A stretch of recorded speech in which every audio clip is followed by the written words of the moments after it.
இல்லாததை இருக்கிறத போல் நான் பேசிக் கொண்டிருக்கிறேன். எதனாம சொல்றீங்க? அதான் விசுவாசம். அப்ப இது பொய்யோட சேருமே. இல்ல எஸ் நோ நோ நோ அப்படிதானே சொல்றாரு கடவுள். இல்ல உள்ளதை உள்ளதென்றும் இல்லதை இல்லை என்று சொல்றாங்க.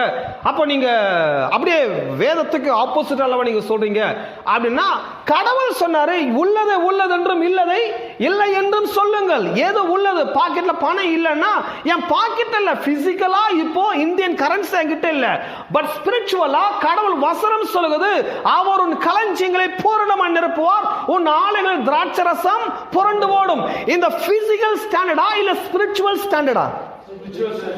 இது அழிகிறது. இந்த சரீர பிரகாரமான காரியம் எல்லாம் அழிந்து போகக்கூடியது.